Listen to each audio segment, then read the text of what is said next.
So ಎಲ್ರಿಗೂ ನಮಸ್ಕಾರ. Back to the video. So ಇವತ್ತು ಏನಪ್ಪ ಅಂತ ಹೇಳಿದ್ರೆ, ನಾನು ಒಬ್ಬರು ವ್ಯಕ್ತಿ ಬಗ್ಗೆ ಮಾತನಾಡೋಣ ಅಂತ ಅಂದ್ಕೊಂಡಿದ್ದೀನಿ. ಏಕಂತ ಹೇಳಿದ್ರೆ, ನಮ್ಮ ಇಂಡಿಪೆಂಡೆನ್ಸ್ ಡೇ ಏನು ಸ್ವಾತಂತ್ರ್ಯ ದಿನಾಚರಣೆ ಅಂತ ಹೇಳಲ್ಲ, ಅವ್ರ ಬಗ್ಗೆ ಮಾತಾಡಲಿಲ್ಲ ಅಂತ ಹೇಳಿದ್ರೆ ಇದು ಇನ್ಕಂಪ್ಲೀಟ್ ಅಂತಲೇ ಹೇಳ್ಬೋದು. ಯಾಕಂತ ಹೇಳಿದ್ರೆ, ನಮ್ಮ ಯೂತ್ಗಳಿಗೆ ನಾವು ಚಿಕ್ಕ ವಯಸ್ಸವ್ರಿಗಿಂದ ಬೆಳಿಬೇಕಾದ್ರೆ ಹೇಗೆ ಬೆಳಿಬೇಕು, ಅದಾದಮೇಲೆ ಯಾವುದಕ್ಕೋಸ್ಕರ ಬೆಳಿಬೇಕು, ಹೇಗೆ ತಿಳ್ಕೊಬೇಕು ಅನ್ನೋದ್ರ ಬಗ್ಗೆ ಇವ್ರು ನೋಡಿನೇ ಕಲಿಬೇಕಾಗುತ್ತೆ. ಈಗಿನ ಪ್ರೆಸೆಂಟಲ್ಲಿ ನಾವು ನಮ್ಮ ಮಕ್ಕಳಿಗಾಗಲಿ, ನಮ್ಮ ಈಗಿನ ಜನ್ರೇಷನ್ ಇರಬೇಕಾಗಲಿ, ಯಾರು ನಿಮ್ಮ ಹೀರೋ ಅಂತ ಹೇಳಿದ್ರೆ ತುಂಬ ಫಿಲಿಮ್ ಸ್ಟಾರ್ಸ್ಗಳ ಹೆಸರುಗಳ ಬಗ್ಗೆ ಹೇಳ್ತಾರೆ. ಬಟ್ ಆವಾಗ ನಮ್ಮ ಫ್ರೀಡಮ್ ಸಿಗೋಕ್ಕೆ ಮುಂಚೆ ಅವರು ಒಂದಂತಹ ಹೀರೋಯಿಸಮ್ನ ಕ್ರಿಯೇಟ್ ಮಾಡಿದ್ದಾರೆ. ಆ ಹೀರೋಯಿಸಮ್ನ ಕ್ರಿಯೇಟ್ ಮಾಡಿರೋದ್ರ ಬಗ್ಗೆ ನಾವು ನೆನೆಸ್ಕೊಂಡಿಲ್ಲ ಅಂತ ಹೇಳಿದ್ರೆ ತುಂಬ ಇನ್ಕಂಪ್ಲೀಟ್ ಆದಂಥ ಫ್ರೀಡಮ್ ಅಂತ ನಾವು ಹೇಳಲೇಬಹುದು. ಯಾಕಂದರೆ ವರ್ಷ ತುಂಬ ಜನ ನೆನೆಸ್ಕೊತೀವಿ, ಇವ್ರು ಮಾತ್ರ ತುಂಬ ಜನ ನೆನೆಸ್ಕೊಳಲ್ಲ. ಸೊ ಅಂಥ ವ್ಯಕ್ತಿ ಏನಂತ ಹೇಳಿದ್ರೆ, ಇವ್ರು ಚಿಕ್ಕ ವಯಸ್ಸಿನಲ್ಲಿ 1907ರಲ್ಲಿ ಜನಿಸ್ತಾರೆ. 7ರಲ್ಲಿ ಜನಿಸಿದ ಮೇಲೆ ಅವ್ರ ತಂದೆ, ಚಿಕ್ಕಪ್ಪ ಅವರೆಲ್ಲರೂ ಸಹ ಒಂದು ಫ್ರೀಡಮ್ ಫೈಟರ್ಸ್ ಆಗಿರ್ತಾರೆ. ಅಂಥ ಫ್ರೀಡಮ್ ಫೈಟರ್ಸ್ ಅವ್ರ ಮಗ ಇವರು ಸಹ ಅವ್ರ ಚಿಕ್ಕ ವಯಸ್ಸಿನಲ್ಲೇ ನಾವೆಲ್ಲ ಆಟ ಆಡ್ಬೇಕಾದ್ರೆ ಏನು ಮಾಡ್ತಾಯಿರ್ತೀವಿ, ಯಾವುದಾದ್ರು ಆಟ ಸಾಮಾನು ತೊಗೊತಿರ್ತೀವಿ, ಇದು ಬುಲ್ಡೋಸರು, ಕಾರು ಇರೋಂಥ ನಾವು ಯೋಚನೆ ಮಾಡ್ತಿರ್ತೀವಿ. ಬಟ್ ಅವ್ರು ಹಾಗಲ್ಲ. ಅವರು ಹೊಲದಲ್ಲಿ ಸಹ ಅವರ ಬಂದೂಕುಗಳನ್ನ ಜೋಡಿಸಿ ಅದ್ರ ಜೊತೆಗೆ ಆಟ ಆಡ್ತಿದ್ರು. ಏನಕ್ಕಂತ ಅವ್ರ ಮೈಂಡಲ್ಲಿ ಇದ್ದಿದ್ದು ಒಂದೇ, ನಮ್ಮ ಫ್ರೀಡಮ್ನ ನಾವು ತಗೊಳ್ಬೇಕು. ಯಾಕಂದರೆ ನಮ್ಮ ತಂದೆಯವರು ಸಹ ಹೋರಾಟ ಮಾಡ್ತಿದ್ದಾರೆ ಅಂತ ಅಂದ್ಬಿಟ್ಟು ಅವ್ರು ಏನು ಮಾಡ್ತಾರೆ, ಚಿಕ್ಕ ವಯಸ್ಸಿನಿಂದಲೇ ಅದನ್ನೇ ಅಭ್ಯಾಸ ಮಾಡ್ತಾ ಸ್ಟಾರ್ಟ್ ಆಗ್ತಾರೆ. ಹೀಗಾಗಿ ಅವ್ರ ಜೊತೆಗೆ ಹೋರಾಡ್ತಾರೆ. ಅದಾದಮೇಲೆ ತುಂಬ ಸತಿ ನಾನು ಸ್ಟೋರಿ ಹೇಳಕ್ಕೆ ಬರ್ತೀನಿ. ಅವರು ಚಿಕ್ಕ ವಯಸ್ಸಿನಲ್ಲಿ ಇರಬೇಕಾದ್ರೆ, ಈಗ ಜಲಿಯನ್ ವಾಲಾಬಾಗ್ಗಳಲ್ಲಿ ನಡೀತಾರೆ ಮಿಸ್ಕ್ರೈಬು. ಸೊ ಇದನ್ನು ನೋಡ್ಕೊಂಡು ಬೆಳೆದಿದ್ದವರಂತಹ ಅವ್ರು ಏನು ಮಾಡ್ತಾರೆ ಅಂತ ಹೇಳಿದ್ರೆ, ಹಾಗೆ ಸ್ಕೂಲಿಂದ ಮನೆಗೆ ಹೋಗ್ಬೇಕಾದ್ರೆ ಈ ಘಟನೆ ನಡೆಯುತ್ತಾ ಇರುತ್ತೆ ಜಲಿಯನ್ ವಾಲಾಬಾಗದಲ್ಲಿ. ಅಲ್ಲಿ ನಡೆದಂತಹ ಮಿಸ್ಕ್ರೈಬ್ ವಾರ್ನಲ್ಲಿ ತುಂಬ ಜನ ಇಂಡಿಯನ್ಸು ರಕ್ತಪಾತವನ್ನು ನೋಡಬೇಕಾಗುತ್ತೆ.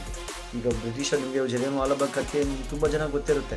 ಯಾಕಂದರೆ ಫುಲ್ ಸರೌಂಡಿಂಗ್ ಗೋಡೆ ಇರುತ್ತೆ, ಎಲ್ಲಿಗೆ ಎಂಟ್ರಿ ಮತ್ತು ಎಕ್ಸಿಟ್ ಇರುತ್ತೆ, ಅಲ್ಲೆಲ್ಲ ಬರೀ ಬ್ರಿಟಿಷರು ಕುಂತ್ಕೊಂಡ್ಬಿಟ್ಟಿರ್ತಾರೆ. ಒಂದೇ ಸಮನೆ ಅವ್ರ ಮೇಲೆ, ಭಾರತದ ಪ್ರಜೆಗಳ ಮೇಲೆ ತುಂಬ ಸಾಮೂಹಿಕವಾಗಿ ದಾಳಿಯನ್ನು ಮಾಡ್ತಾರೆ. ಹಾಗಾಗಿ ಇಂಥ ಘಟನೆ, ಆ ಏನು ಜಲಿಯನ್ ವಾಲಾಬಾಗ್ ಇತ್ತಲ್ಲ, ಫುಲ್ಲು ಲ್ಯಾಂಡ್, ಆ ಮಣ್ಣು ಅನ್ನೋದು ಫುಲ್ಲು ಕೆಂಪು ರಕ್ತಗಳಿಂದ ಕೂಡಿರ್ತದೆ.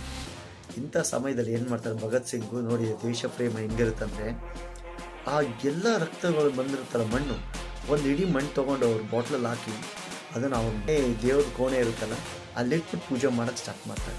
ಹಾಗೆ ಅವ್ರ ತಂದೆಯವ್ರು ಕೇಳ್ತಾರೆ. ತಂದೆ ಕೇಳಿದಾಗ ಏನು ಹೇಳ್ತಾರೆ, ಏನಪ್ಪ ಆಯಿತು ಅಂತ. ಆ ಮಗು ಹೇಳುತ್ತೆ, ಅಪ್ಪ, ನಮ್ಮ ದೇಶದ ಸ್ವಾತಂತ್ರ್ಯಕ್ಕಾಗಿ ತುಂಬ ಜನ ಹೋರಾಡ್ತಿದ್ದಾರೆ. ಆ ಹೋರಾಟದಲ್ಲಿ ಅವರ ರಕ್ತ ಚಿಂಬಿ ನದಿಗಳಾಗಿ ಹರಿತಿತ್ತು.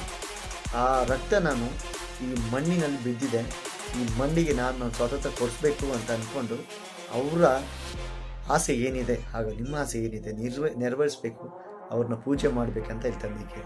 ಸೊ ನೋಡಿ, ಇಂಥ ಚಿಕ್ಕ ವಯಸ್ಸಿನಲ್ಲಿ ಇಂಥ ದೊಡ್ಡ ಆಲೋಚನೆ ಇದೆ ಅಂತ ಹೇಳಿದ್ರೆ, ಇದಕ್ಕೆ ಕಾರಣ ನಾವು ಹೇಳ್ಬೋದು ತುಂಬ ಜನ, ಕಾರಣ ಅವ್ರ ಮಗ ಬೆಳೆದ ರೀತಿ ಅಂತ, ಅಟ್ಮಾಸ್ಫಿಯರ್, ನಮ್ಮ ಮನೆ ವಾತಾವರಣ ಹೆಂಗಿರುತ್ತೆ ಅದ್ರ ಮೇಲೆ ಬೆಳೆಯುತ್ತೆ ಮಕ್ಕಳು.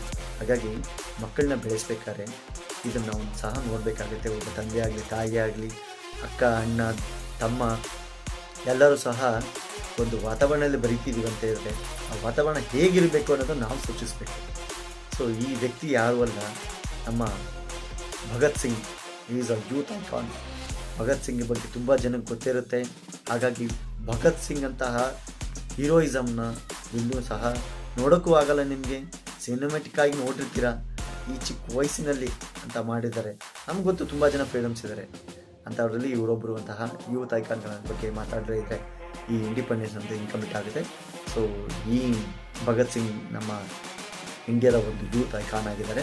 ಇವ್ರ ಬಗ್ಗೆ ನಮ್ಗೆ ಹೇಳೋಕ್ಕೆ ತುಂಬ ಹೆಮ್ಮೆ ಇದೆ. ಹಾಗಾಗಿ ಈ ವಿಡಿಯೋನ ಶೇರ್ ಮಾಡೋಕ್ಕಾಯಿತು. Thank you.